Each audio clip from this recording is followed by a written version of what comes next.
Hola, buenas tardes a todos.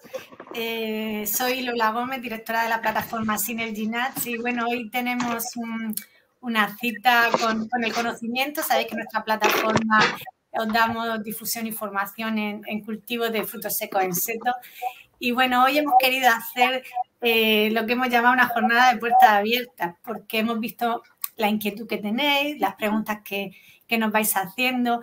Y bueno, y hemos tocado la corneta y hemos pedido a ver esos técnicos que nos asistáis, que tenemos muchas preguntas. Y bueno, y tenemos conectados y en vías de conectarse a otros.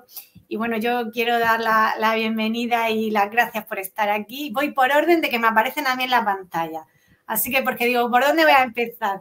Y bueno, el primero que tenemos es Javier Martínez López, él es de Azul. Y bueno, yo creo que los que lo seguimos en redes vemos lo prolífico que es Javier, él cómo está asesorando cultivo, él cómo está colocando instalaciones. Y realmente, bueno, seguro que nos va a enriquecer hoy mucho con su conocimiento. Buenas tardes, Javier, y gracias por estar aquí. Buenas tardes, Lola. Un placer, como siempre, de volver a Synergy Nuts. A tu casa, volver a tu casa. Por Navidad. Como el turrón, sí, sí. Como el turrón. Y nada, tenemos también a Pedro Casas de Tradecor, que bueno, que él también ha cogido este guante de intentar contestar las preguntas que nos hacen estas puertas abiertas. Y bueno, a Pedro también lo vamos siguiendo y estábamos hablando ahora también del curso, que los tres son profesores del curso y que bueno, que realmente tienen mucho que contar. Bueno, Pedro, bienvenido y gracias por acompañarnos esta tarde. Pues muchas gracias a vosotros, Lola, una vez más aquí y encantado para lo que la gente quiera preguntar. Pues aquí estamos. Genial. Y bueno, ya el siguiente, Óscar, lo llamamos para todo. Óscar, porque siempre nos dice que sí también. Óscar, necesitamos, y ahí está Óscar. Y nada, Óscar es de Ageculab. Y también un asesor que bueno, que cuando no sabemos esto, Óscar, esta hoja, esto que y Óscar lo sabe, es una cosa, y te lo explica y dices tú, oye, pues sí que parece fácil. Así que seguro que también hoy nos da su conocimiento. Óscar, que muchas gracias y que bienvenido y gracias por vuestro tiempo a los tres. Pues gracias, Lola, gracias a Synergy Nuts y a todos los que nos escuchan, que podemos contar nuestras cosas aquí. Gracias a todos. Y nos queda Pedro Foles de Agromillora, que está intentando conectarse, está Mario intentando resolverlo. Nosotros vamos a comenzar y si no, intentamos con Mario ver alguna manera de conectarlo, aunque sea con un teléfono y que se le oiga. El caso es que podamos tener también su conocimiento y su feedback. Bueno, vamos a ver qué nos están preguntando y vamos a preguntas muy concretas. Lo primero que nos dicen es, leo literal, el mayor problema a la hora de plantar almendros son las heladas. Mi pregunta es, ¿se prevé en un futuro cercano una variedad, esta a lo mejor sería para Pedro, que resista claramente las heladas tardías? ¿La dejamos para Pedro o queréis vosotros...? Bueno, la podemos dejar para Pedro, claro, una variedad de floración tardía. Sí, eso sería lo que... No se te oye, Javier. Estás silenciado. Sí, perdona. Que decía que obviamente a nivel de variedad es Pedro. A nivel de riego puedo hacer el comentario de que sí que es cierto que hay muchos clientes que buscan esquivar las heladas también con sistemas antihelada. Y bueno, pues hay soluciones para ello a nivel de jugar con la misma instalación de riego, colocar un sistema de microaspersión donde, bueno, pues lo dejas preparado a nivel de, bueno, pues en un momento dado con una monitorización de la humedad y la temperatura, pues activar un sistema de microaspersión con el que, bueno, intentar sortear ciertas heladas. De hecho, aquí muchos clientes nos dicen, oye, y compro esto y ya estoy también salvaguardo de las heladas. Pues yo creo que la pregunta es que no, porque también en las heladas hay heladas y heladas, y cuando ponemos este tipo de sistemas, pues tienen también sus límites. Y ahí en el mercado, de hecho, hay soluciones de muy bajo caudal, que como digo, la misma instalación de riego por goteo te vale para hacer una microaspersión. porque van como golpes. Y claro, en función de esa cantidad de agua que tú echas, es capaz de mitigar una helada hasta un nivel, hasta unos grados bajo cero y una humedad. Entonces, pasado eso, tampoco te cubre. Entonces, bueno, pues que a nivel de almendro sí que hay gente ya planteándose estos sistemas, obviamente aparte de buscar una variedad más tardía. Pero esa es otra, buscas la variedad, como pasa en otras zonas, y años que la tardía se escapa, la temprana no, y al revés. A veces que la temprana te la pilla en la almendra ya muy evolucionada, muy gorda, esa se escapa y entonces pilla la tardía porque está en flor. O sea, el tema de la helada tiene su qué. No es tan fácil la variedad tampoco, yo creo. No sé vosotros qué pensáis, por contarle también nuestra experiencia, ¿no? A este hombre. Sí, básicamente, como tú bien dices, el estado fenológico es muy, muy importante. No es lo mismo coger como tú has dicho, en floración o recién cuajado, que para mí es el momento más sensible, que sabemos que a menos 3,5, o sea, a partir de menos 3,5 no hay soluciones viables para ese tipo de heladas, ¿no? Que si ya es más grande o está en flor, que jugamos en otro tipo de rangos de temperatura. Pero bueno, creo que lo has dicho todo especialmente bien. Así que, Javier, enhorabuena, porque lo has especificado todo muy bien. No nos dejas demasiado que decir. Lo único, bueno, decir que la variedad más utilizada es la penta, que creo que la conocen todo el mundo. Creo que no hay, es tan mardía, pero yo creo que la más tardía es la penta, pero desde luego Pedro es la persona más indicada. Claro, sí, preguntaban si había en vistas aparecer una defloración más tardía. Bueno, eso no lo sabemos, eso son el secreto lo tienen. Secretos de, exacto, ya te digo. Pues, bueno, y si lo hay, no sé si nos lo dirá. Si nos lo dirá. Bueno, ahora cuando se conecte o cuando veamos cómo lo conectamos por teléfono, como sea. Luego veremos pronto una peladora en campo. Una peladora en campo. ¿Eso lo sabemos? No, ahí me declaro incompetente. Conozco las peladoras. Conozco las peladoras que están, bueno, en la misma finca, pero en un almacén, ¿no? Que cada vez, la última que he visto era muy pequeña y tenía mucha capacidad. Pero que directamente es la pela en campo, no sé si la veremos o no. No sé tampoco si tiene utilidad. Utilidad. O sea, más utilidad que, ¿no? Yo creo que querría decir a lo mejor la descascarilladora, al quitar, no ya la peladora. Sí, quitarle la capota. La capota. Eso sí que dijeron el otro día que había algo. Y luego, el tema de las cubiertas vegetales, ¿la veis viable en almendro y en qué zonas? Bueno, claro, las cubiertas vegetales, bueno, yo soy pro cubierta vegetal, entonces voy a decir que sí, ¿no? Hay, no sé si alguno de vosotros habrá técnicos que no estén de acuerdo, pero le veo muchas ventajas. Tienen también sus inconvenientes, pero le veo muchas ventajas. ¿En qué zonas? Vale. Me dice que el micro está encendido. Pedro, te oímos. Vale. Pedro, te oímos. Vale. Quédate con nosotros, aunque no te veamos. Ya estás dentro, Pedro, así que contesta. Vale, ok, perfecto. Parece la NASA, la voz de Hola, Mario. Pedro. Hola, Pedro. Bienvenido. Bueno, digo que Pedro Foles está con... No, uy, que lo vamos a ver. No, vemos a Mario. Yo me uno también, que tengo también alguna pregunta. Estamos hablando de las cubiertas vegetales. Buenas tardes, ¿me oís? Sí, te oímos perfectamente, Pedro. Perfecto, Pedro. Entonces, Pedro, nos han preguntado, que no sé si tú lo sabes, si se prevé en un futuro cercano una variedad que resista a las heladas tardías. O que supere. ¿Pedro? ¿Se ha perdido Mario? Pues bueno, aparece todavía como el micro encendido. Seguimos y ahora cuando se le escuche... Estábamos hablando de las cubiertas vegetales, sí, Oscar. Dime, que tú eres pro cubierta, yo también. Sí, le veo más ventajas que inconvenientes. ¿En qué zonas? No sé, yo las he visto en todas las zonas. Lógicamente, en las zonas en las que la primavera, las lluvias de primavera se alargan y hay una época sin lluvia más corta, ¿vale? Que las primaveras se alargan con lluvias hasta abril o incluso mayo, es más fácil. En el sur es bastante más difícil porque ya incluso en abril llueve muy poco.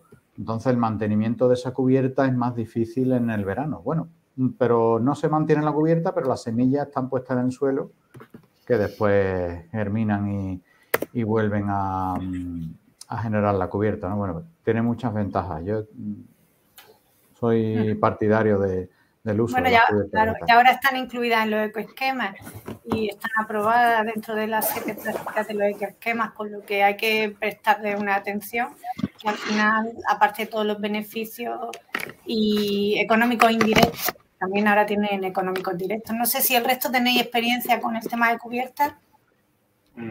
Yo, con el tema de, sobre todo, aparte de la evapotranspiración, evidentemente, y la erosión del suelo y suelos sódicos, a nivel de plagas y, bueno, sobre todo de plagas más que de enfermedades, una cubierta es fundamental para un reservorio de fauna auxiliar interesante. Y lo que hay que mirar, sobre todo, es que la floración coincida con la aparición de ciertas plagas. Hay rábanos forrajeros, por ejemplo, que coinciden con la floración del almendro en zonas medias, no zonas tardías, que sirve de reservorio para la fauna auxiliar para el control, por ejemplo, de áfidos, los silífidos, que son las moscas de las flores, que son bueno, pues unos depredadores muy prolíficos para combatir el Mythus persicae, por ejemplo. Con lo cual, evidentemente, pues si la pregunta es cubiertas vegetales sí. Por lo menos a nivel de plagas y de muchos otros factores como la evapotranspiración, la erosión edáfico, etcétera, etcétera. Pero bueno, en cuestión de plagas es muy importante. Sí, hombre, según las especies que cojas tienes la aportación. Si coges una mezcla con gramíneas y demás, tienes una aportación de nitrógeno, si la aportas al suelo, o sea que tienes... Nos preguntan también si hay alguna cubierta vegetal adaptada para pluviometrías de 400 milímetros y cultivo en secano, según si tienes riego o no, ¿no? Claro. Si tienes al final a la cubierta le tienes que dedicar 300-350 mínimo. Claro. Si te sobran de tu agua para tu cultivo o si los puedes compaginar. Yo me imaginaba, cuando leías la pregunta, me estaba imaginando ese caso. Digo, el que está preguntando no tiene agua. No tiene agua, claro. No me he equivocado. Sin riego, claro, sí, lo pone. Nada del perfil. Nosotros Mira, la en ese sentido... Claro. Sí, Di Mario. No, que digo que han hecho una pregunta también por el email y es un poco en la línea de lo que acaban de comentar. En este caso hablaban que qué cultivador se recomienda para hacer el manejo del suelo de una plantación ecológica sin intercepa o desbrozadora y por qué. Entonces creo que un poco también se puede contestar a partir de ahí. Y bueno, mi opinión, si vale de algo, es que cualquiera de las alternativas es adecuada, pero también en función de las condiciones de suelo. En este caso, hablando un poco más de las plantaciones ecológicas, lo más interesante es hacer una labor mixta. Es decir, controlar las malas hierbas en las calles con una desbrozadora y ya dependerá un poco de esa disponibilidad hídrica, del tipo de suelo y demás, si se deja una cubierta más o de mayor o menor tamaño, en este sentido, anchura, y luego, evidentemente, las hileras de plantación, pues, utilizar intercepas o incluso la posibilidad de desbrozadora, aunque con las pluviometrías que estamos hablando, la mejor alternativa es una intercepas, pues creo que también es interesante, vaya. Sí, yo lo veo como tú, Mario, donde no hay agua suficiente y está en secano, yo me iría a algo mixto, de manera que con un intercepa, tú en la banda del seto lo mantienes limpio y además en la zona donde tienes más raíces y tal, que no te entre en demanda de hídrica, y en la zona central te dejas ahí tu siembra, tu cubierta, que mejor se te acople en la zona que estés, que vamos, al final se está viendo y funciona bien. Ahora, una cubierta al 100% yo me genera mis dudas también con esa baja pluviometría. Bueno, yo creo que se refería a cubierta en calle, creo. No, en calle, yo creo que casi siempre se refiere a eso. No, escribirá, eso es. Cubierta 100%, bueno, rara vez se suelen ver. Y sí es verdad que ahí sí tienes algo de competencia. Pero cuando tienes solo en la calle, yo diría que incluso nos beneficia la percolación del agua. Y también, bueno, he podido ver cuando las siegan en mayo, junio, que hacen un mulch y mantienen, bueno, la humedad, mantienen el suelo húmedo. A ver, no no que esté el suelo a un punto de hidratación óptimo, pero el suelo fresco, húmedo, pues lo aguantan incluso un mes después de las últimas lluvias. Toda esa humedad que transpira el suelo, lo que es la broza, ¿no? Como es muy higroscópica, absorbe mucha agua, absorbe esa agua y de noche precipita de nuevo en el suelo y mantiene el suelo bastante fresco, y las temperaturas que tienen este tipo de sistemas del ambiente son menores que en parcelas que no tienen esa cubierta. Entonces, bueno, no conozco así un ensayo que esté bien hecho que contemple ambas condicionantes, pero seguro que habrán diferencias en cosecha. Lo estoy yo pidiendo, Óscar. Para el lunes lo tengo cerrado. A ver, y si luego... no lo das, te lo diré los resultados. Yo conozco fincas que lo que hacen es, a la hora de desbrozar, hay máquinas que lo que hacen es aportar esa broza intercepa, también por un tema de herbicidas, o sea, para disminuir la cantidad de herbicidas que aplicas, ya que esa cubierta vegetal que se queda intercepa dificulta en cierta medida la germinación y la brotación de nuevas, de hierbas arbenses que crea competencia. Bueno, y eso hay fincas, de hecho fincas bastante grandes que están utilizando ese método la verdad es que con un éxito bastante aceptable. Y luego otra cosa, cuando hablo de mixta, también hablo de mixta en épocas del año. Al igual que en olivar, sabemos los periodos críticos que tiene un cultivo en cuanto a la demanda de agua, pues quizá en periodos donde la demanda hídrica y evapotranspiración no es muy alta, podemos tener una cubierta de la dimensión que nosotros consideremos interesante, y en las épocas donde sabemos que el cultivo tiene una mayor necesidad y la competencia que le puede ejercer pues es mayor, pues eliminarla por completo, o bien utilizando una labor superficial, como puede ser en ecológico, o bien, como comentaba Pedro, utilizando herbicidas. O sea, yo creo que al final la estrategia combinada en la mayoría de casos es lo más interesante, vaya, y lo mejor. Bueno, se ve, y los aportes también aportan nitrógeno y aportan microorganismos al suelo, equilibran la relación carbono-nitrógeno. Yo también pienso que el ver los suelos que tienes, el ver qué tipo de manejo y el agua, que no hay una solución única, ni un manejo único, es lo que yo veo que hay que ajustarlo. Bueno, nos preguntan también que se habla de cultivo superintensivo del almendro en seto y al mismo tiempo se habla de sostenibilidad. ¿No son términos contrapuestos? Le contesto yo. Sí. Bueno, al final estamos en sistemas eficientes. Sostenibilidad quiere decir que equilibramos. Y la palabra superintensivo parece como que nos da un punto negativo, pero estamos hablando, superintensivo no se refiere a una explotación que esquilme, que es a lo mejor lo que está pensando Álvaro, que nos hace esta pregunta. Realmente hay suelos en los que pone el cultivo cuando no había nada, o cuando había otros cultivos que no generaban un microclima, unos nutrientes, un riego, realmente eso aporta más sostenibilidad que tener otro tipo de cultivo que no genera una biodiversidad en esa zona.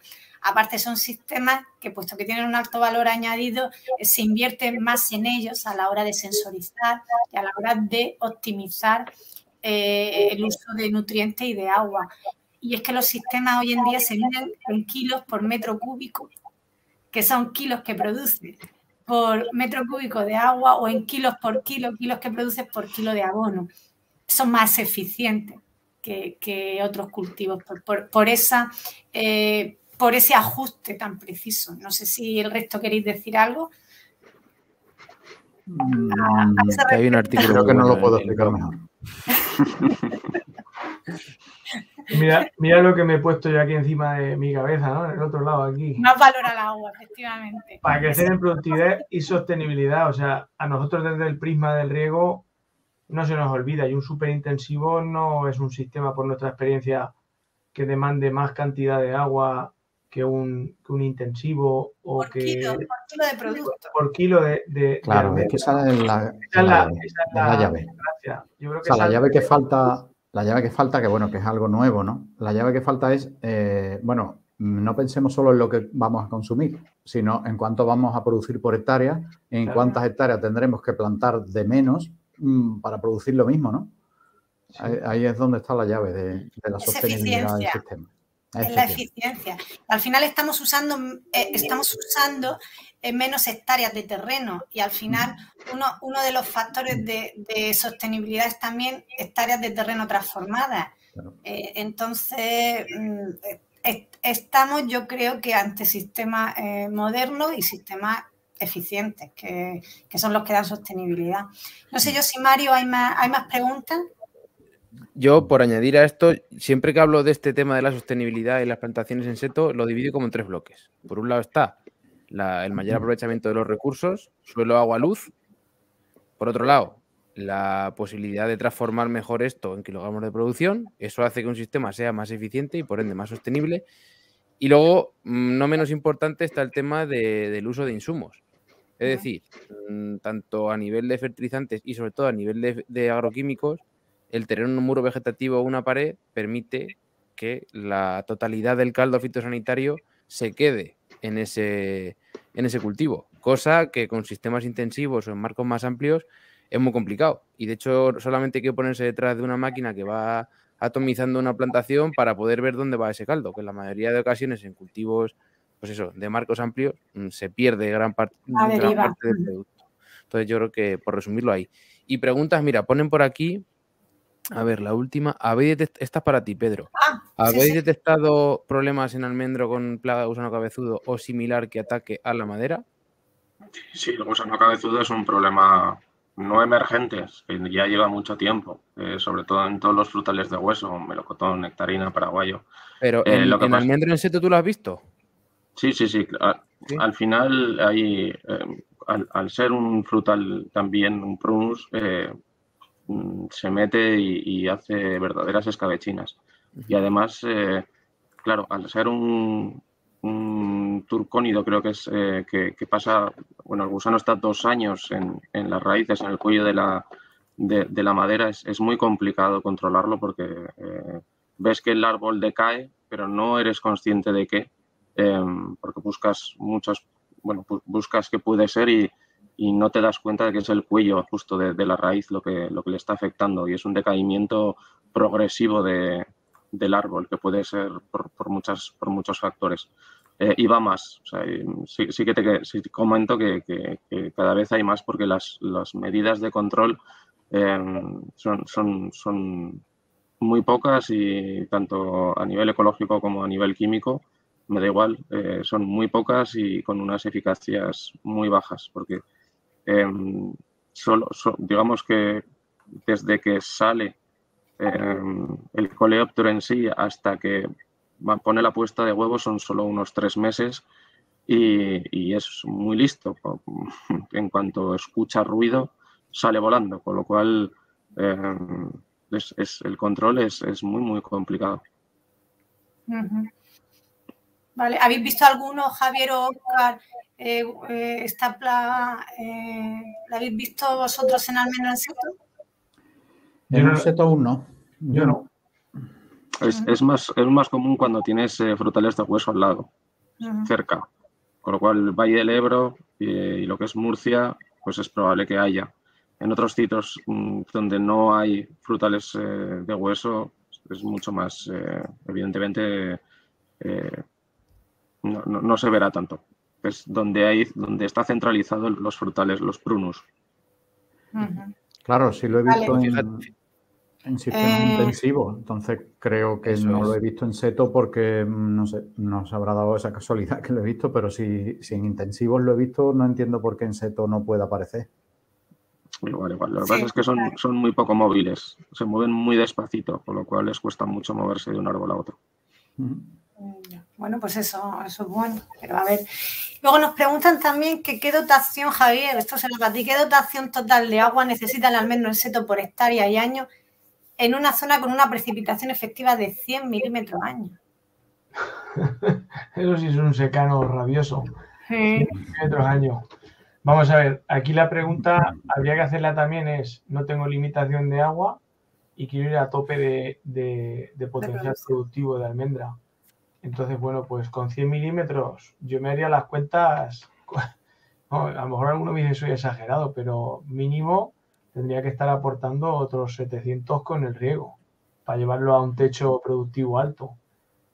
Con 300, con 400 podría, claro. Lo que pasa es que al final es la curva que vamos a obtener de kilos en función del agua, que luego no es solamente el agua, ¿vale? Luego está también más cosas, ¿no? Pero igual que la nutrición, veo que hay otra pregunta luego enfocada a eso. En función de qué kilos quiero hacer, pues hay que hacer las cuentas de agua y de nutrición.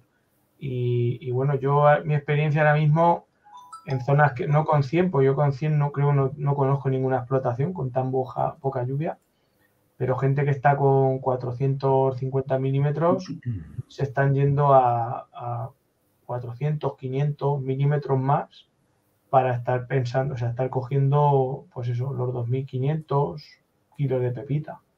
Entonces, si estoy en 100, mi cuenta ha sido meterle otros 200 que me faltaban, por lo menos. No sé los demás qué opináis, pero esos son los números que llevo así de memoria, ¿no? Por lo que veo en algunas plantaciones. O sea, estar pensando en hacer más de 2.000 kilos de pepita con menos de eso, de que al final en el año, que también depende cuando te caen, ¿no? Y el suelo que tengas, pero vamos, que con menos de 500 es difícil llegar a esos rendimientos. Está claro, imagino que Óscar es lo mismo y Pedro, ¿no? Sí, realmente, o sea, a ver, yo tengo un caso en la mente de 3.000 kilos de pepita con 550 milímetros y 3.500, 4.000 metros cúbicos más por hectárea. Otros 400. Claro. Otros 400 más. 400 y 400, o sea, otros 850. Sí. Es que son los números, ¿eh? Al final. Son los límites, ¿no? Sí, y bueno, claro, con una eficiencia buena, ¿eh? O sea, controlar el agua sin tirarla por abajo. Haciéndolo bien. Claro. Luego nos preguntan, que creo que tampoco será así para darlo, que cuántos kilos de nitrógeno, fósforo y potasio son necesarios por cada 1.000 kilos de pepita. Óscar, no sé si tú tienes un número así. Sí, me he buscado las chuletas de...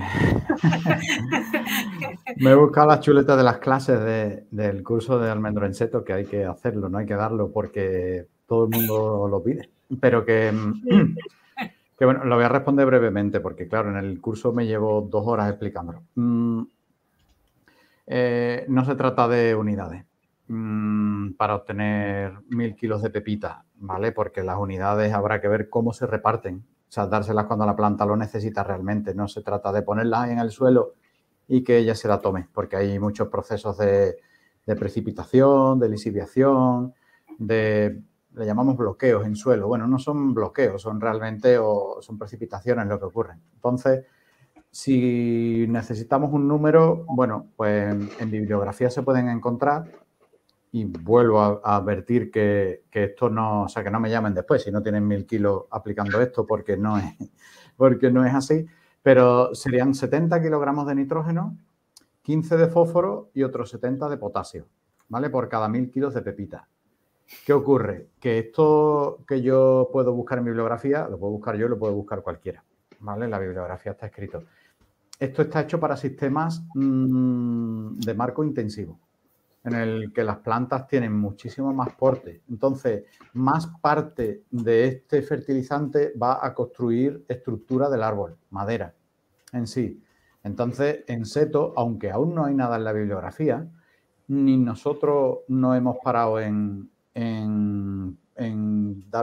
tener un número porque no lo veo interesante, creo que los datos serán menores, o sea, que serán menos kilos por kilo. ¿Por qué? Pues porque estamos gastando menos en hacer madera, en hacer parte aérea. Realmente hay muchísima menos madera en un sistema en seto que en un sistema intensivo. Pero por ahí debe andar. Por ahí debe andar. Pero bueno, que piensen en cómo la planta lo puede tomar más que en cuántos kilos. En el reparto. O sea, para eso, en este caso, sería más importante cómo repartirlo en el tiempo que la cantidad a usar. Tenemos conectado a Pedro Foles. No sé si puede hablar.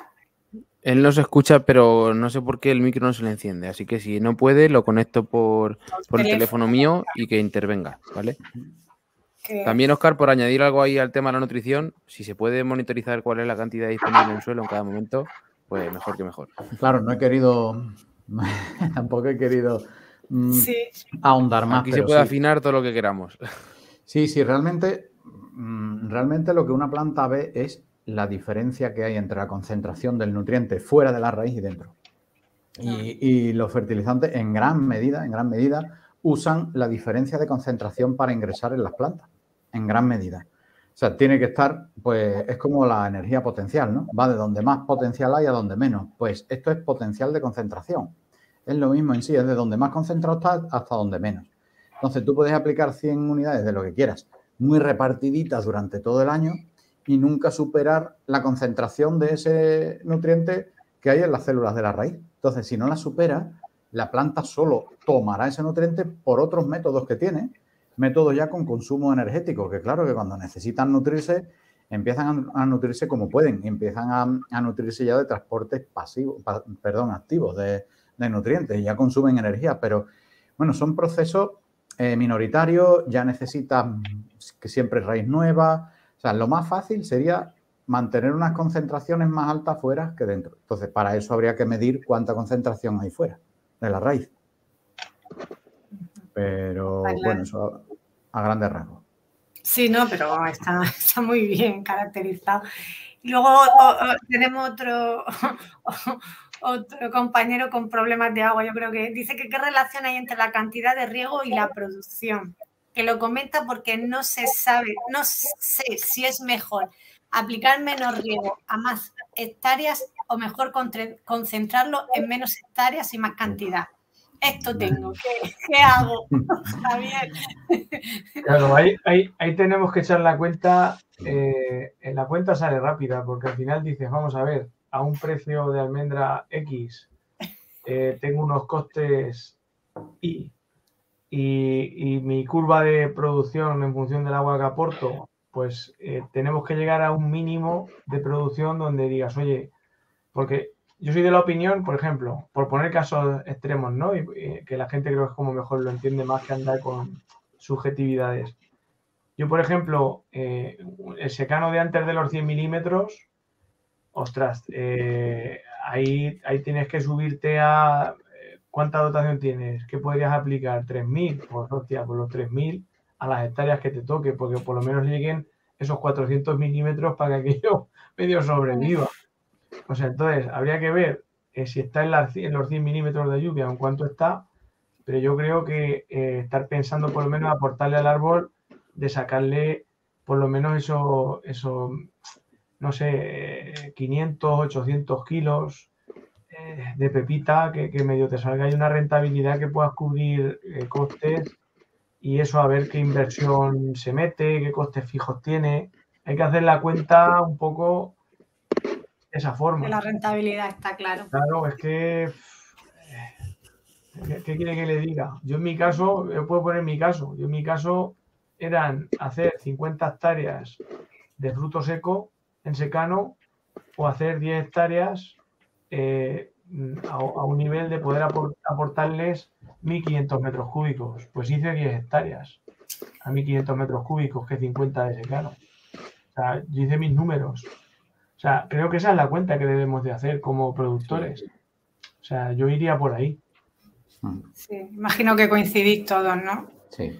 Pedro está con nosotros por teléfono, por cierto. Si queréis Pedro. que conteste alguna pregunta, lo pongo aquí en el micro y seguro que lo escuchamos. Seguro que puede opinar de todo, pero la primera sobre las heladas, vale. ¿Dónde estaba? Si hay alguna variedad. Si hay alguna variedad, se la tomayo. Vale, ¿cómo era, Lola? Si puedes. Que si hay alguna variedad que se esté estudiando para combatir las heladas. Eso es, si se espera la obtención de alguna variedad que pueda superar heladas tardías. Nos han preguntado, Pedro, si se espera la introducción de alguna variedad que pueda salvarse de las heladas más tardías. Bueno, yo creo que al final las soluciones que hay al día de hoy, que pueden ser Penta o Bialfaz, son las variedades que nos pueden salvar de heladas más tardías en zonas donde las condiciones edafoclimáticas pues sean más exigentes en ese aspecto, ¿no? Pero yo creo, nosotros desde Agromillora con estas dos variedades, pues la verdad es que las tenemos testadas tanto en España como en Portugal y que nos pueden solucionar problemas edafoclimáticos en fincas donde las heladas sean más tardías. Yo creo que con estas dos variedades podemos cumplir perfectamente, podemos asumir proyectos de almendra en ese tipo de condiciones. Sí, bueno. No se espera nada, no se está investigando nada, Pedro. Ahora. No sé si me oye. Pedro, no, es que yo se lo tengo que transmitir. Pedro, preguntan si no se está investigando nada o no hay nada ahí en la recámara.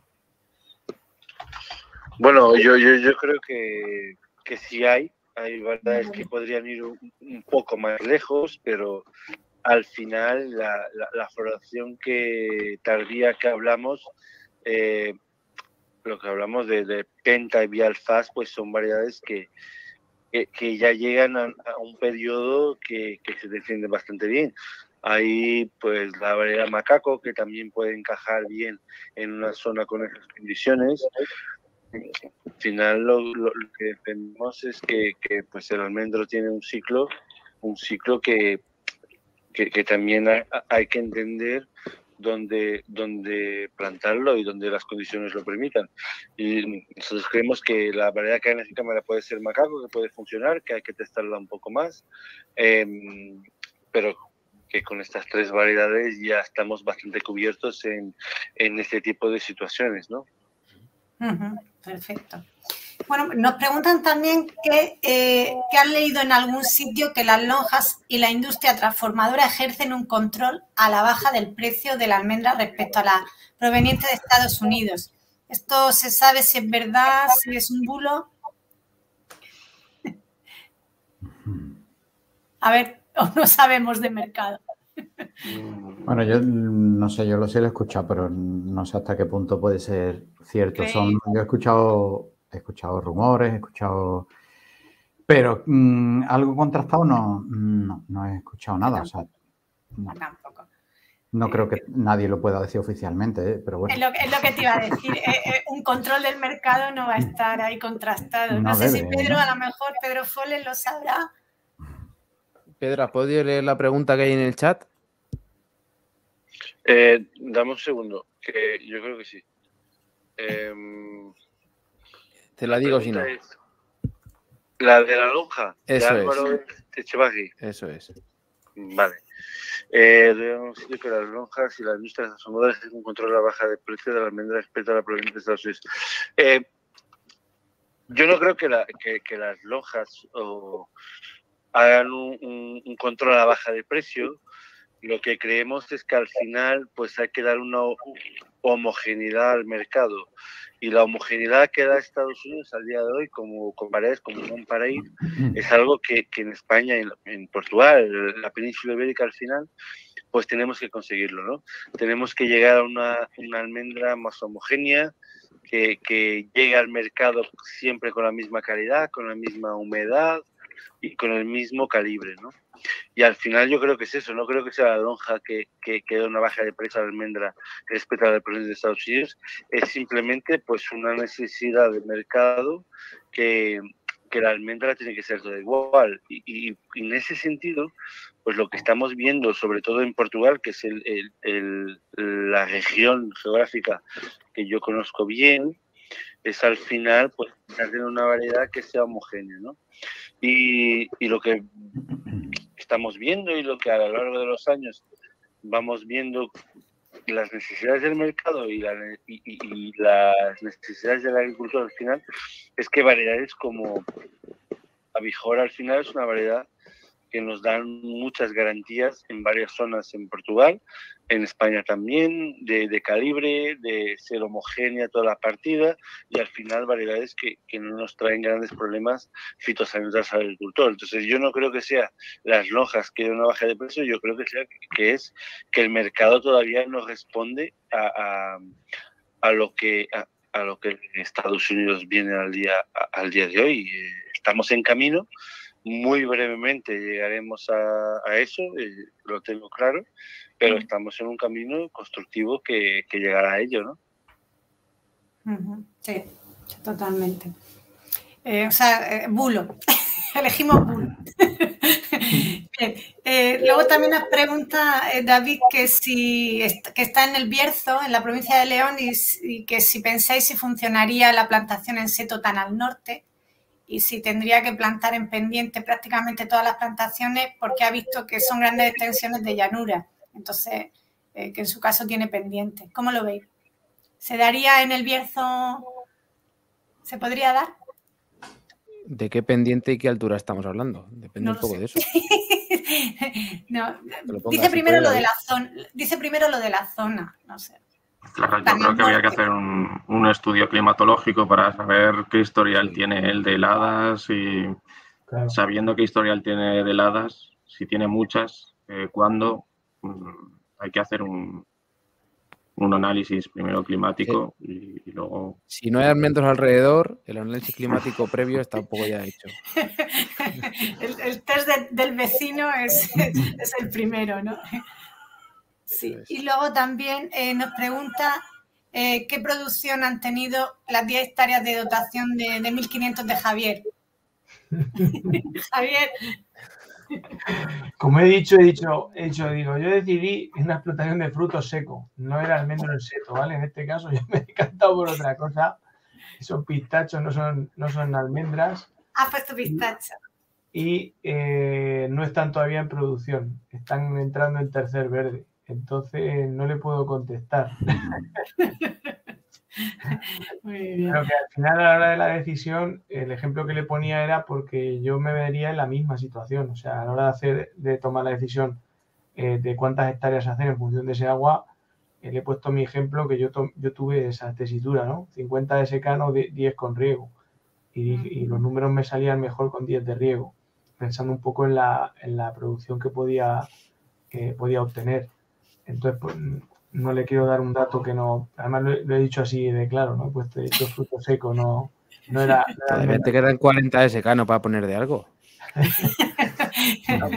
Tengo ahí opciones todavía, sí. Mario, tú sí que tienes 1.500 de dotación, ¿no, Mario? Sí. ¿Y qué producción has Pero tenido? todavía las plantaciones que gestiono con riego deficitario no están en producción. A partir del año que viene empezaremos ya a tener algo más de información. De todas formas... Pero la gestionas con riego deficitario. Sí, pero decir que todas las que se ponen con riego deficitario, en mi caso y en la mayoría, son con autorradicado, no son con RUPA 20. Y por otro lado, a final de mes, si no pasa nada, tendré ya el artículo listo donde voy a hacer un pequeño resumen de las producciones que se han obtenido este año en diferentes zonas, tipologías de plantaciones y demás, porque al final lo que nos falta muchas veces para poder dar fe a muchas de las cosas que hablamos son datos, y ya pues a medida que el cultivo se va desarrollando y las plantaciones van siendo de mayor edad, pues vamos teniendo datos. De todas formas, puesto que tenemos aquí también a Pedro, le paso la pregunta, igual nos adelanta algo. Pedro, nos han preguntado que qué producción se puede llegar a obtener o se obtiene con una dotación de 1.500 metros cúbicos. La pregunta es, ¿en Rootpack 20 o en autorradicado? A ver, yo entiendo que se haya autorradicado básicamente porque si se pone en Rootpack 20 con esa dotación, pues no puede ser muy viable. No, lógicamente. Hombre, 1.500 metros cúbicos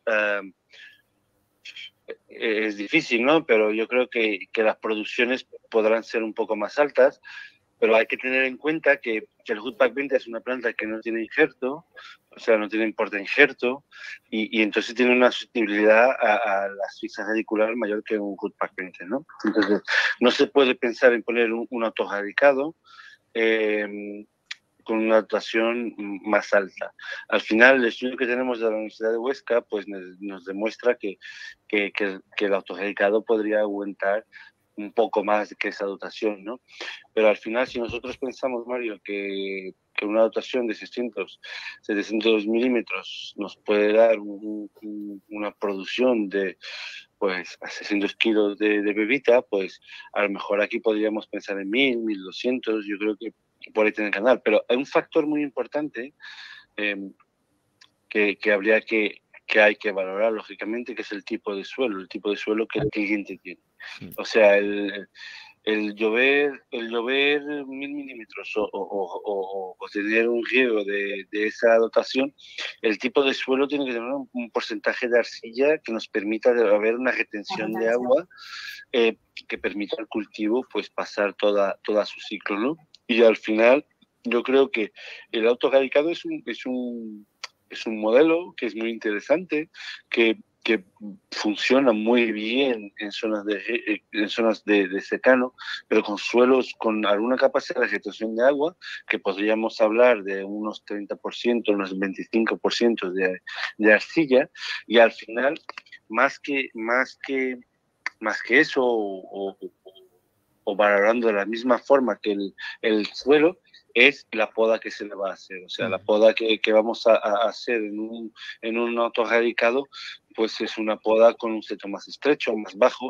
Al final, para los que tienen viñedo de secano, pues la teoría es la misma, es ajustar la poda y el volumen de copa por la pluviometría que vamos a tener en esa finca, ¿no? Al final es una serie de factores que es difícil decir, yo tengo 1200 metros cúbicos y voy a tener X producción. Lógicamente que va a tener una producción más alta que un secano puro y duro, pero hay otros factores que se deben valorar y en un cultivo como es este, pues un buen asesoramiento técnico y hacer calicatas pues es fundamental antes de elegir la parcela donde se va a instalar este tipo de cultivo, ¿vale? A ver, mójate, dinos algún dato. No. Yo creo que yo creo que si 1200 metros cúbicos de riego, yo creo que los 1000 kilos de pepita los tendremos, ¿no? Yo creo que los tendremos, María. Yo creo que sí. Sí, bueno, sí, perfecto. Mira, al hilo de eso que comentaba Pedro de las calicatas, han preguntado otra pregunta sobre análisis de suelo. Está más bien para Óscar. ¿Hay algún momento del año donde sea más recomendable hacerlo? Por ejemplo, épocas de menos lluvias, invierno, verano, etcétera. Bueno, a ver, si solo vas a hacer uno al año, daría igual cuando lo hagas. Normalmente se suele hacer en parada invernal, porque cuando se hace solo un análisis de suelo suele ser cultivos de secano y sin riego, ¿no? Que lo que te permite es hacer un abonado de fondo. Entonces, lo haces en parada invernal, miras la fertilidad que tiene el suelo y lo que te vaya a hacer falta se lo pones al suelo, ¿vale? Entonces, así se actúa cuando no tienes riego por goteo, ¿vale? Cuando tienes un riego por goteo, tú puedes cambiar la fertilidad de tu suelo en cada riego que tú hagas. Es una exageración, ¿no? En un solo riego no la cambiarías. A lo mejor tardarías 3, 4, 5 riegos en cambiarla. El suelo tiene una inercia. Pero como tienes esa capacidad de cambiar la fertilidad de tu suelo a lo largo del tiempo, pues cuando tienes un riego por goteo, al igual que tienes capacidad para hacer cosas distintas, deberías de medir si debes seguir haciéndola en un sentido o en otro. Entonces, yo cuando tengo un riego por goteo, lo que me gusta hacer es ir midiendo, no ya el suelo, aunque también se puede hacer con análisis de pasta saturada, pero la solución del suelo, o bien hacerlo con pasta saturada para mirar qué concentración de nutrientes hay en el suelo a lo largo del ciclo y poder pues hacer cosas diferenciales antes de la cosecha, si puede ser antes del endurecimiento del endocarpo, ¿no? Antes del endurecimiento de la fruta en sí, que es el momento crucial para poder poder mejorar lo que ya tiene, ¿vale? Entonces yo haría varios al año. Si hiciera solo uno, ya te digo, yo lo haría en parada invernal. Parada invernal. Sí, lo que se recomienda. En esto, que aquí yo creo que sí que puede aportar algo interesante, sobre todo para contestar más concretamente a la pregunta, dependería un poco del objetivo del análisis. Es decir, como bien comenta Óscar, si es un análisis de cara a planificar la fertilización del año siguiente, pues parada invernal está genial. Ahora, si tu objetivo es conocer antes de plantar qué superficie de suelo tienes y demás, el invierno es complicado por una cosa muy sencilla, es que casi siempre hay lluvias o el suelo tiene humedad, etcétera. Entonces, a la hora de identificar horizontes, a la hora de hacer las calicatas, etcétera, etcétera, yo intento que sea más bien el verano, porque el suelo está muy seco y te permite ver muy bien y diferenciar estratos, coger bien las muestras, porque como te metas ya en lluvias, el asunto se complica. Entonces, si es para planificar una plantación y hacer un estudio de suelo previo, a mí la época que más me gusta es cuando el suelo está totalmente seco. Si es para lo otro, claro, pues evidentemente... no lo dice claro, pero sí que... Sí, bueno, la estación de José, un oyente que es José Escribano, que va desde los 100 milímetros, viene preguntando, yo entiendo que tiene la plantación hecha y que va al hilo de... Sí, pero yo sí, creo que sí es cierto, el análisis de suelo primero hay que ver para qué lo necesita usted. Y si supiéramos para qué lo necesita, pues entonces ya le diríamos cuándo es el mejor momento. Si es para planificar una finca, como bien dice Mario, cuando mejor se hace es cuando el suelo está seco, que no nos atascamos en el suelo. Ha puesto eso, ha puesto que es para una futura plantación. Ah, pues sí. entonces ¿dónde? está claro. Pues entonces sí, cal y cata. Ya lo tiene José. Cal y Sí. catas, como dice, eso es. Como nos dice nuestro amigo de Agromillora, calicatas, para conocer qué profundidad de suelo tenemos. O sea, todos decimos, no vamos a poner un autoenraizado, vamos a poner un RUPA 20, vamos a poner... Bueno, vamos a ver primero qué capacidad tiene ese suelo de albergar raíces. Si vamos a plantar en un suelo que tiene 20 centímetros de profundidad, un autoenraizado no tiene lugar. Tendría más lugar un RUPA 20, que tiene menos sistema radicular. O sea, todo tiene su cosa. Análisis de suelo y calicata para ver profundidad del suelo. Sí. Ha escrito nuestro compañero del Bierzo dando más datos. Dice que a modo de prueba tiene 50 ejemplares de macaco en intensivo y libra la helada, ¿será? La helada tiene... Sí. Ah, bueno, sí, que superan la helada. Que no se le hielan. Aproximadamente de un 10 a un 12% a 800 metros de altitud sobre el nivel del mar. Pedro, tú que le has preguntado datos. Ahí los tienes. Pedro, ¿has leído la pregunta? Bueno, cualquiera de los Pedro. Pedro Cas. Dame un segundo. Sí, es la de David Merallo. La de tengo a modo de prueba, 50 ejemplares.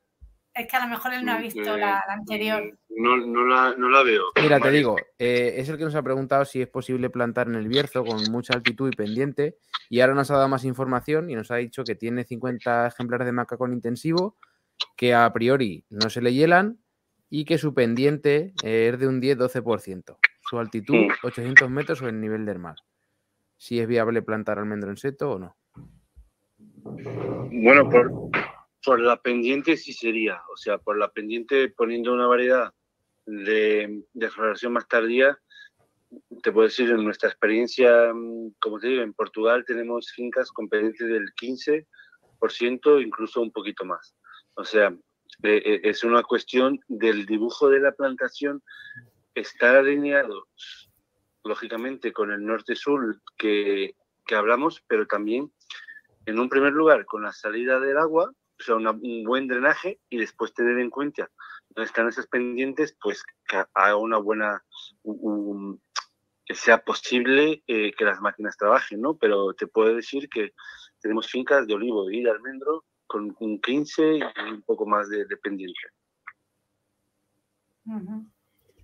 Y los 800 metros de altitud. Mario, no es lo ideal será algo mucho menos, pero que es posible. Y al día de hoy, lo que está pasando, por ejemplo, en los proyectos grandes que llevamos en Portugal, es que al final, tú cuando tienes una finca grande donde plantar y que quieres y que el inversor quiere plantar lo máximo de seto posible por quitarse la variable tan costosa que es la mano de obra, pues intentar ir al límite, ¿no?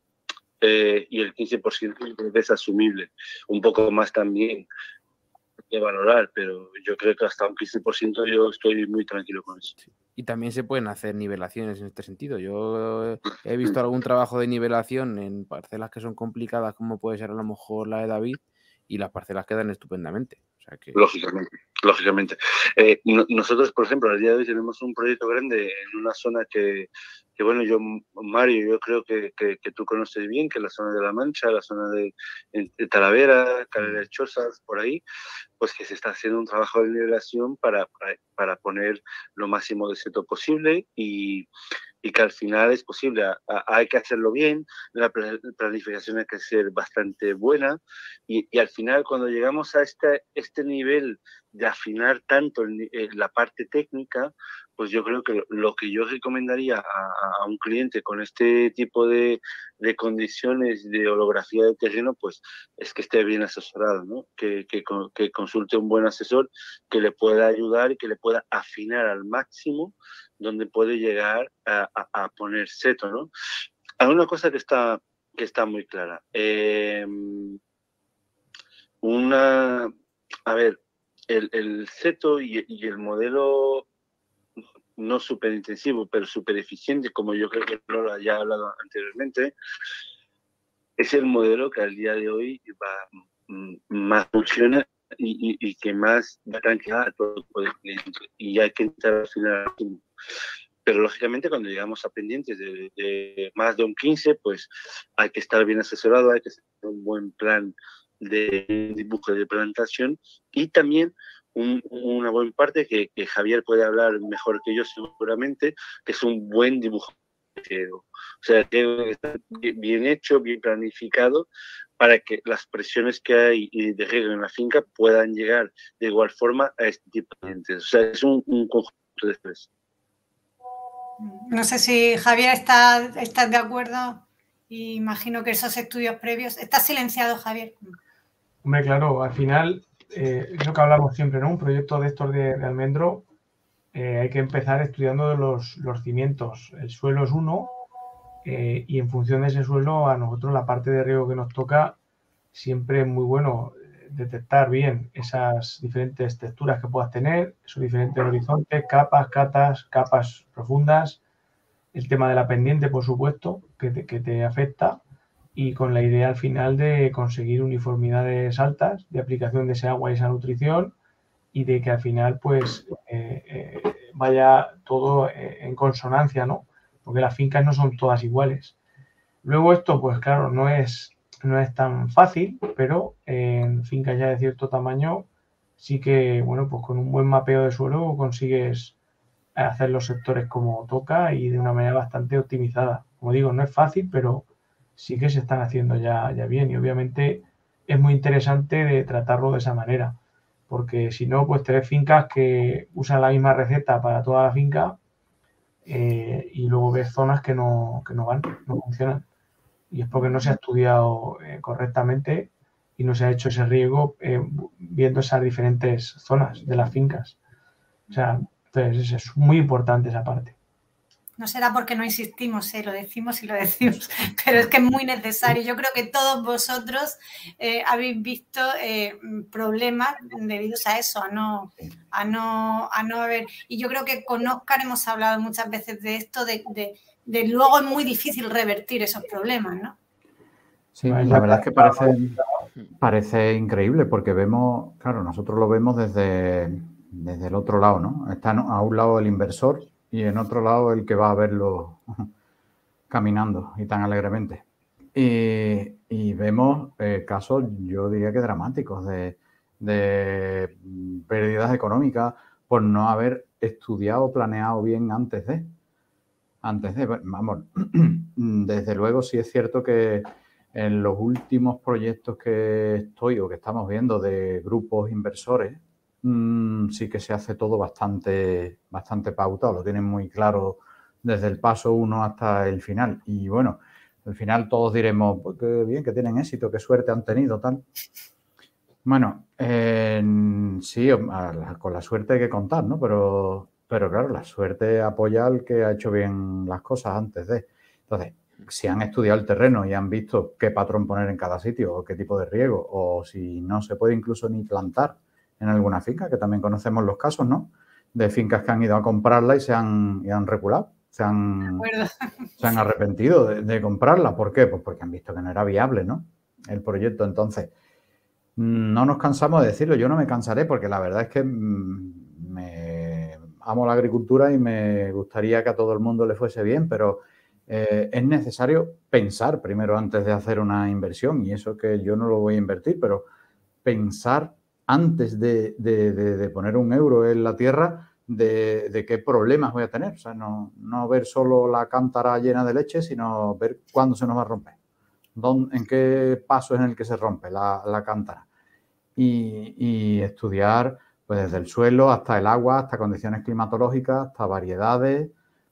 Bueno, yo creo que nos escuche, lo hemos dicho todo, ¿no? Todo lo que hay que hacer, desde el paso 1 hasta la recolección, lo hemos dicho todo lo que hay que ir haciendo. Entonces, que nadie piense que lo decimos porque a la empresa a la que nos debemos tiene fines lucrativos, que por supuesto que sí, si no estaríamos nosotros aquí hablando, pero que lo decimos porque es necesario, no más que por eso. O sea, todos somos profesionales de alguna empresa, pero todos somos técnicos y todos tenemos nuestro código. Entonces, efectivamente, entonces Y de hecho, somos personas que advertimos de lo que hay que hacer antes de que cualquier persona pueda invertir y fracasar, ¿no? Y también nos equivocamos, por supuesto, pero bueno, si nos escuchan y escuchan a varios de nosotros, pues unos nos equivocaremos en unas cosas, otros en otras, pero al final llegarán a una buena solución. Pero Óscar, yo estoy aquí que yo no tengo ninguna empresa y eso es el ABC de cualquier inversión y el coste que puedan ser esos estudios previos realmente es que es ínfimo con respecto a los problemas que te da en un futuro lo que no deja. Y luego, si estamos hablando de eficiencia y de optimizar, ese es el camino, el conocer. Es que las decisiones se toman con conocimiento. Sí. De hecho, lo que quería aportar a esto, Lola, es precisamente que depende del tipo de perfil que te encuentres a la hora de ejecutar un proyecto. Como decía Óscar, al final la mayoría de inversores, cuando tú les planteas lo que tienen que hacer, no dudan de un segundo de que es el proceso lógico. O sea, es fácilmente entendible. En la casa hay que empezar por los cimientos y si tú no conoces esos cimientos es muy complicado que luego ejecutes la obra de la mejor manera. Pues esto es igual. Entonces creo que lo único que el mensaje tiene que percolar en las personas que realmente pues llevan toda la vida en esto, ¿no? Que las cosas por suerte han cambiado y tenemos ahora más información que nunca, pero hay que saber aprovecharla de manera lógica. Entonces, bueno, pues ahí está un poco el kit. Que, bueno, estamos hablando de inversión y nos hemos dejado ahí una pregunta, que si hay alguna entidad financiera que financie las plantaciones de almendro en seco. Yo creo que todas, ¿no? Se le presenta un proyecto interesante. Yo creo que sí, porque los rendimientos, vamos, no lo sé, yo no he ido al banco a preguntar, pero creo que no tienen problema por lo que nos están contando. No sé si alguno sabe alguna experiencia de alguien que le hayan dicho que no, que sí, pero...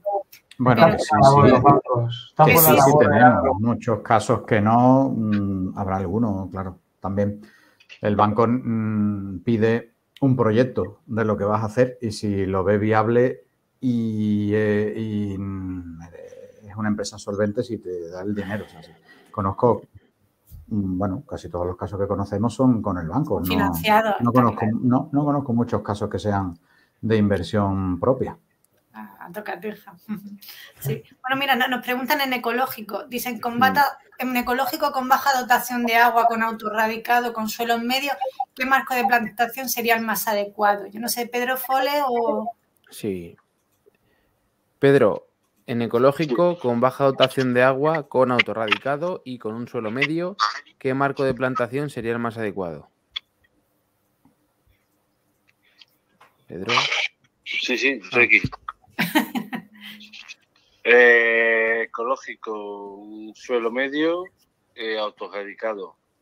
Con baja dotación. Con baja dotación, pero con riego, ¿no? Sí. Sí. Vale. Pues difícil, ¿no? Pero al final, si el autorradicado puro y simple, o sea, secano, con un suelo bueno, lo pensamos a un 4x1,5, pues al final aquí, si tienes un riego de apoyo, que es lo que estamos hablando, el factor ecológico yo creo que aquí en el marco no le va a afectar tanto. Al final es la poda que tiene que tener en atención, una poda con un seto estrecho para que haya más luminosidad, para más aireación, para que el efecto de plagas y enfermedades no sea tan efectivo. Yo creo que entre un 4x1,5 y un 3,5 por 1,5, un 4x1,35 tiene que andar. Al final, lo que el agricultor tiene que pensar es en un seto estrecho, en un volumen de copa estrecho por hectárea, ¿no? Para que haya aireación, haya luz y sea productivo todo el seto. no que sea productivo solo el perímetro, pero al final no nos sirve un 4 por 1,5 con un seto muy ancho, porque sabemos que va a tener, además en un ecológico, más problemas de plaga y enfermedades, pero va a tener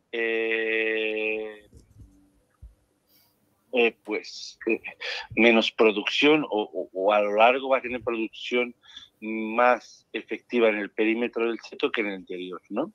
Pues yo creo que, para resumir, entre el 4 por 1,5 y el 3,5, o el 4 por 1,35 y el 3,5 por 1,5, pues tenemos que andar ahí, ¿eh? Al final es un seto estrecho, es lo que tenemos que pensar. Lógicamente, si tenemos un 3,5 vamos a tener más metros lineales por hectárea, y al más metros lineales más producción, teniendo en cuenta que el seto se tiene que ser más estrecho, ¿vale?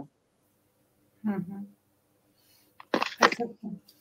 Pues no sé si tenemos más preguntas por el email, Mario. Teníamos alguna, sobre todo relacionada con una que es con la poda, que es bastante interesante. Espérate, voy a buscarla. Tenemos un segundo. Que la han hecho bastantes veces, sobre todo en los webinars que hemos hecho de poda, pero yo creo que no ha terminado de quedar claro, y es cuándo utilizar una podadora de discos y cuándo utilizar una podadora de cuchillas. Entonces, voy a buscarla exactamente y tratamos de contestarla, que además se le ha pasado a Java Industria David y me ha mandado un pequeño texto para contestarla, que no ha podido estar aquí con nosotros hoy. Sí, así que aprovechamos para darle pie también y contestarla. A ver, que la busque, que la tengo en el email. Sí, mira, han puesto una por ahí, Lola. Si quieres leerla. Sí. Dice que en qué se diferencia la poda de formación para autoerradicado del que tiene portainjerto. ¿Sería igual cortes cada 15 centímetros? Pedro, ¿has leído la última pregunta? Que esta también yo creo que la puedes contestar bien. ¿En qué se diferencia la poda de formación para autoerradicado? Espera un momento. Del que tiene portainjerto, ¿será igual cortes a cada 15 centímetros?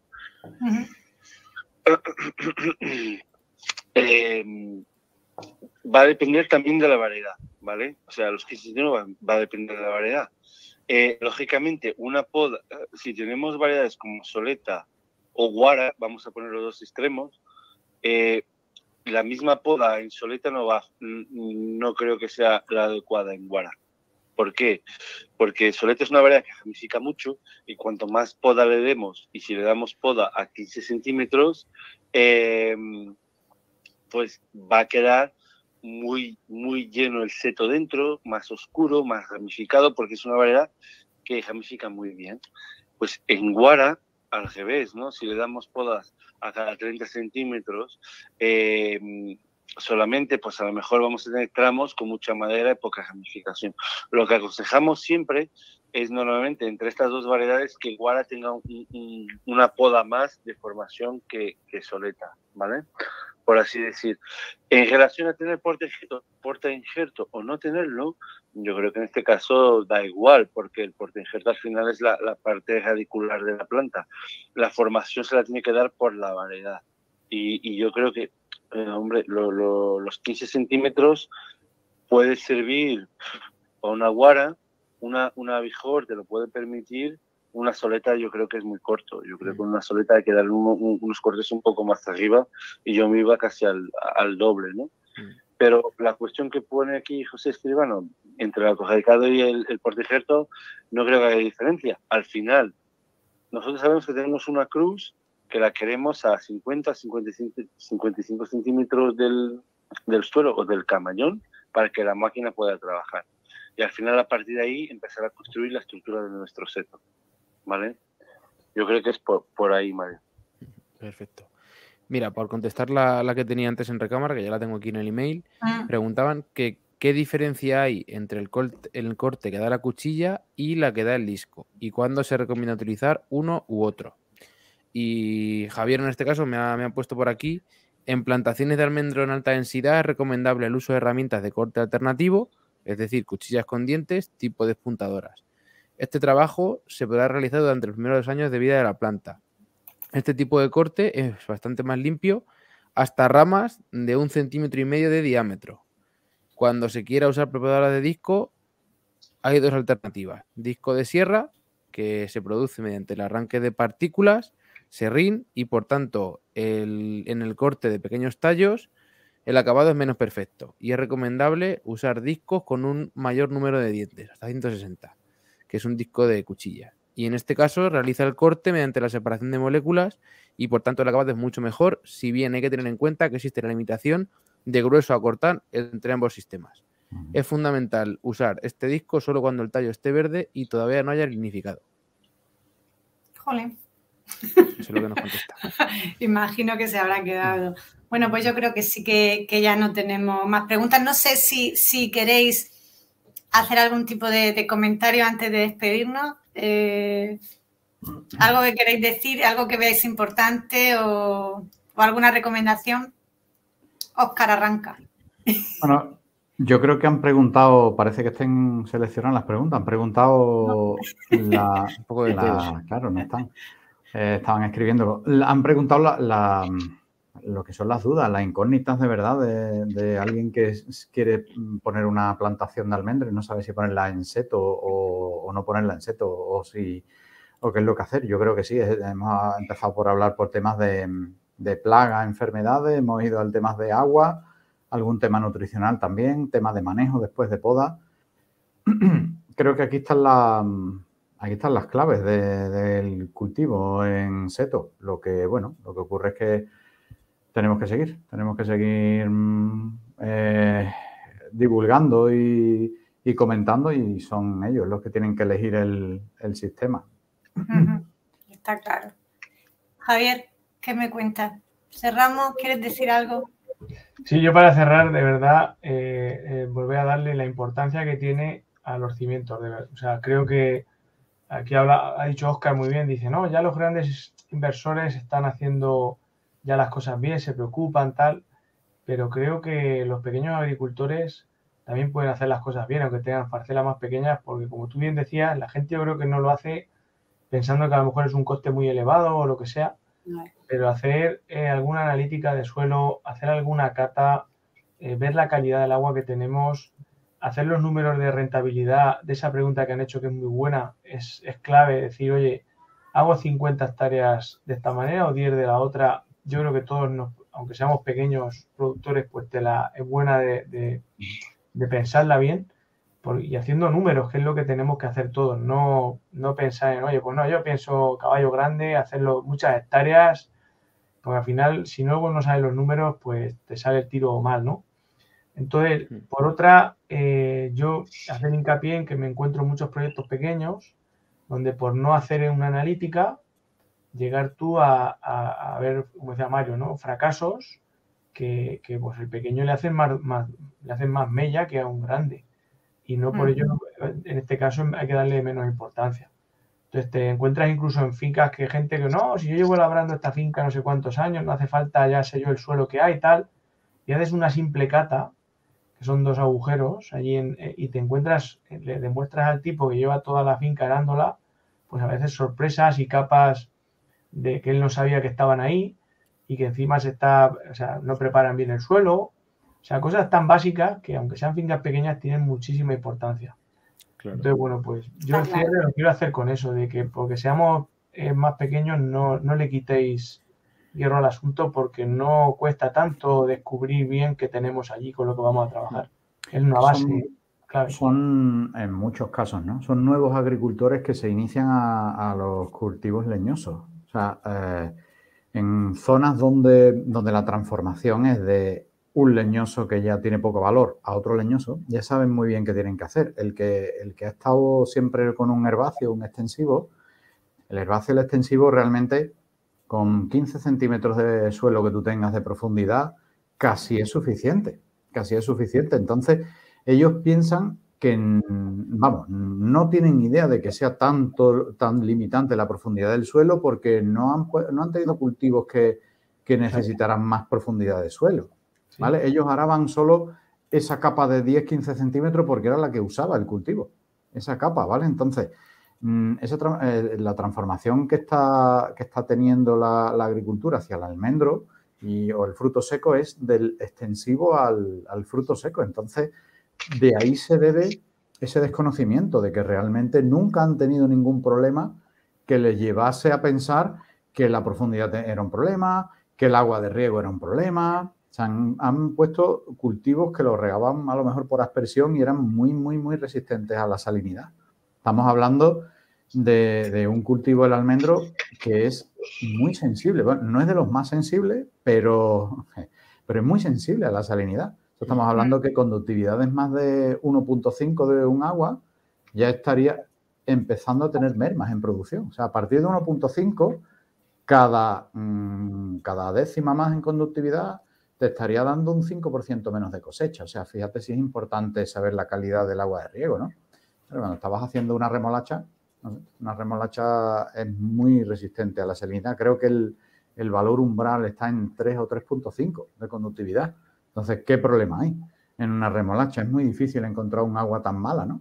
Pero estamos hablando de que debemos de decir, al menos, que estamos ante un cultivo sensible a la salinidad, que deben de medir ese agua, cuánto es de buena o de mala, ¿vale? Y que realmente es muy poco el coste de esa análisis que tienen que hacer para la inversión que van a hacer, ¿no? O sea, si divides la inversión que van a hacer entre el coste del análisis o de los análisis que tendría que hacer, pues sería realmente insignificante, ¿no? Totalmente. Pero creo que lo hacen, pero no, lo hacen por desconocimiento. Efectivamente. Y por su dinámica y de manejo, como tú dices, y más si cambian de cultivo. Eso es muy importante que has dicho, porque al cambiar de cultivo tú no sabes los horizontes que tienes por debajo porque nunca los has sufrido. Y entonces, pues, el conocerlo está claro. Y en riego poner lo que ven en el vecino, pensando que eso... El factor vecino. O sea, yo quiero un botero de estos litros a este marco porque mi vecino lo tiene así y la finca está muy bien. Y digo, pero vamos a ver. Lo mismo tú tienes otros perfiles, totalmente. ¿Qué tiene que ver? O sea, eso es súper común también. O sea, y haces una cata y me ha pasado que vamos a hacer riego subterráneo, el proyecto terminado, ya va todo en marcha, haces una cata y a 40 centímetros el nivel freático del agua. Y queríamos hacer riego subterráneo a 35, casi que metíamos la manguera en el agua. Te encuentras, no, si la finca es buenísima y aquí no hay problemas y haces la cata, no quiero que hagas aquí un agujero, dame un agujero aquí, venga. Y haces el agujero y te encuentras eso, o sea, que dices, es que hombre, en fin. Bueno, yo he hecho el cierre. Sí, bueno, Pedro Casas, ciérranos, Pedro Casas, ¿qué nos cuentas de...? Poco puedo añadir mucho más, pero bueno, yo creo que lo fundamental, rodearse de buenos asesores.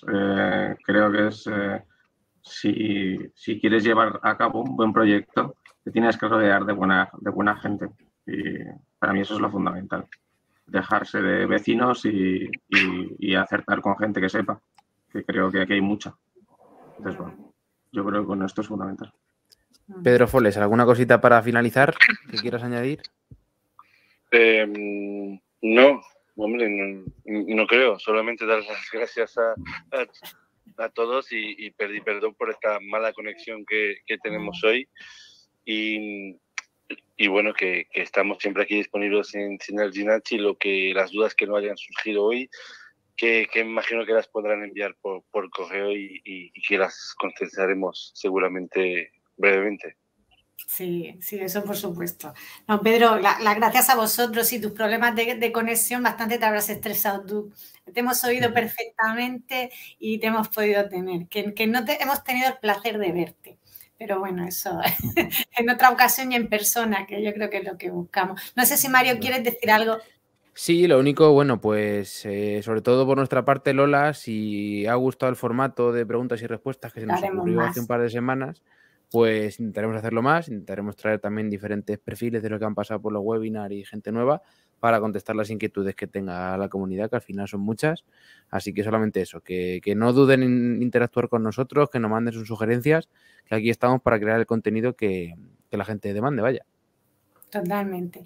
Pues bueno, chicos, muchas gracias a los 4, a los 5, a Mario también, que nos está interviniendo y nos ha dado de todo, apoyo técnico y soporte informático, todo. Que muchas gracias, que bueno, encantada de que yo tire el guante y que me lo cojáis y con esa velocidad, y que siempre, bueno, agradecida de que nos aportéis vuestro conocimiento y siempre que ayudamos, pues nos sentimos orgullosos y vemos que nuestro papel es importante y se valora, porque nos están dando las gracias por las contestaciones. Así que nada, deciros que tenemos una cita el día 23, que cerraremos el año. Bueno, estaremos ahí casi previa a Navidad y será el próximo webinar que tengamos. Y bueno, y despedirme de todos y daros las gracias de nuevo. Y nada, hasta el próximo 23. Gracias a ti, Lola. Gracias. Hasta luego. Gracias a todos. Buenas tardes. Buenas tardes, adiós.